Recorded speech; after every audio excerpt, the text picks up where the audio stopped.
Rempart est un réseau associatif qui réunit 180 associations locales et régionales de sauvegarde du patrimoine. Rempart se définit comme une association de patrimoine et d'éducation populaire.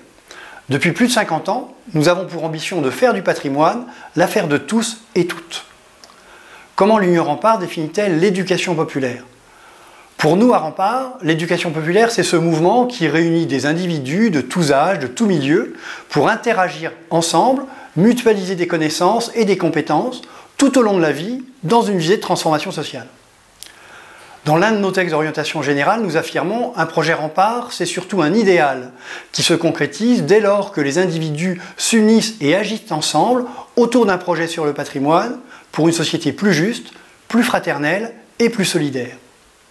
L'une de nos actions éminentes dans ce domaine, ce sont bien sûr les chantiers de bénévoles pour la sauvegarde du patrimoine. Il s'agit pour nous de donner à un large public, jeunes et moins jeunes, de sexe, de milieux culturels et sociaux variés, dans une mixité interculturelle et internationale, l'occasion d'agir ensemble sur le patrimoine en y intervenant de façon concrète. Sur un chantier de bénévoles, on apprend la taille de pierre ou la charpente, on restaure un élément du patrimoine hérité du passé que nous voulons transmettre aux générations futures. Sur un chantier de bénévoles, on apprend donc à travailler ensemble, mais aussi à vivre ensemble autour d'un projet et d'un séjour collectif. Participer à un chantier, cela peut être aussi un début d'un parcours d'engagement associatif en partant sur un chantier à l'étranger, en se formant pour devenir animateur, en réalisant un volontariat ou en s'engageant dans une association locale. Rempart est une association nationale dont les membres sont des associations locales ou des unions régionales.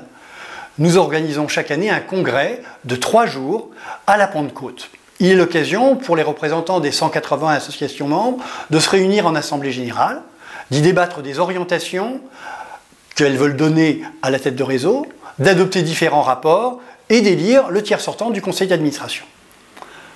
Pendant le congrès, nous organisons également une table ronde qui permet des débats sur des sujets généraux comme la vie associative, le patrimoine ou l'éducation populaire, thèmes qui pourront ensuite déclencher un travail au long cours du réseau et de ses instances et partir ainsi de la réflexion collective qu'aura permis la table ronde et ses débats.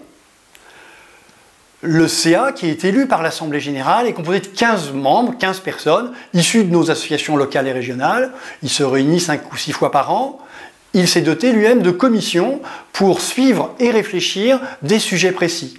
Ces commissions sont composées d'une part des administrateurs eux-mêmes, mais également de salariés de la délégation nationale, de membres de nos associations locales qui sont intéressés par les sujets à traiter, l'agenda des réunions étant lui-même publié dans notre lettre interne afin que les associations puissent s'y associer. 2 fois par an, les correspondants régionaux et les représentants de nos unions régionales sont réunis avec le conseil d'administration.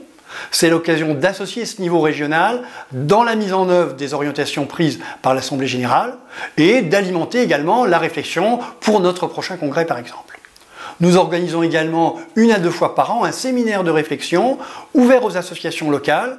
Sur la période 2018-2019 par exemple, ce séminaire a porté sur la notion de gouvernance à l'occasion d'un changement de présidence et de la volonté de notre CA d'organiser davantage d'horizontalité dans la gestion et l'administration de l'association.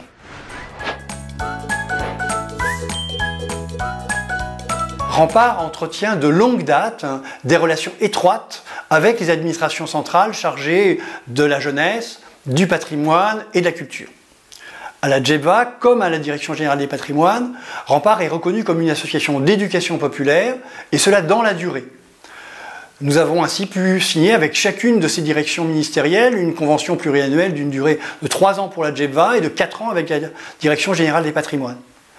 La DGEPVA nous soutient également au travers de postes FONGEP nationaux destinés à notre délégation nationale, mais également à nos unions régionales et notre échelon régional. Donc.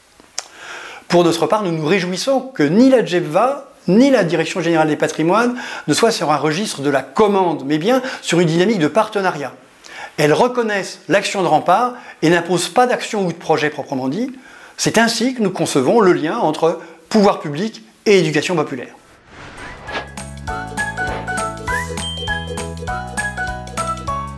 Dans le domaine de l'éducation populaire, dans les territoires, le réseau Rempart est reconnu par les services déconcentrés de l'État, la DRAC, la DRJS notamment.